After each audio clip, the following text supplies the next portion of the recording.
За хоёрдугаар бодлого. Хоёрдугаар бодлого маань юу ах вэ гэхээр за энэ тоо илэрхийлийг зэрэг агуулсан тоо илэрхийлийг хэлбэрчлэх юм байна. За 3 дээр нэмэх нь 1, 3-ын 2 зэрэгт, 4 зэрэгт, 8 зэрэгт, 16 дээр нэмэх нь 1 байна. Зэргүүд нь 2 2 дахин 2-ын зэрэгтүүдээр өссөн байна. За тэгвэл одоо эндээс би ингэчээ. Энэний хосонгоор нь ерөөхдөө үржид хуваах гэж. Энэний хосонгоор нь. За тэгвэл юу болох вэ гэхээр ийм болж байна. 3-аас хасах нь 1-ийг үржих нь дахиад 3-аас хасах нь 1. За үржид хуваад өгчээ.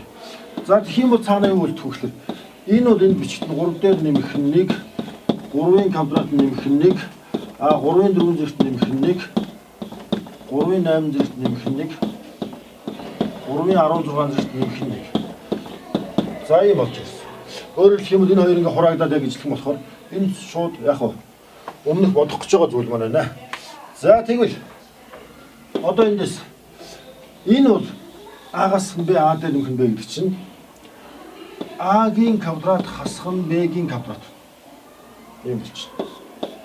За тэгвэл дахиад энэ дээр яг 3-ын квадрат хасах нь 1, 3-ын 4 зэрэгт нэмэх нь 1 байгаа. 3-ын 8 зэрэгт нэмэх нь 1, 3-ын 16 зэрэгт нэмэх нь 1.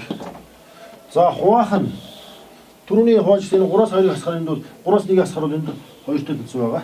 За энийг тавьчих. Тэгээд одоо эндээс мөн энэ А-гаас хасах нь Б, энэ А дээр нэмэх нь Б байгаа. А дээр нэмэх Б. Тэгвэл эндээс юу болох вэ гэхээр дахиад квадратын ялгуурын томьёо ёсоор А квадратс нь Б квадрат шилжчихээр энэний хасагтаа гарч ирнэ. За энэс цааш яг мөн адилхан давтагдж явах учраас за энэ хоёрын үржиг бол энэний хасагтаа гарч ирнэ. Дахиад тэрний үржих энэний хасагтаа гарч ирнэ. Дахиад тэрний үржихээр энэний хасагтаа гарч ирнэ чинь үндсэндээ бол манай юу болох вэ гэхээр 3-ын энэний квадрат чинь 32 зэрэгт хасах нь 1-ийг хуваах нь 2 гэсэн энэ хариулт гарч ирнэ. За энэ бол манай тестэн дээр яах вэ гэхээр D хариулт нь болж таарч байгаа хаа. D хариулт нь болж таарч байгаа юм байна. За ингээд 2 дугаар бодлого маань бодогдлоо.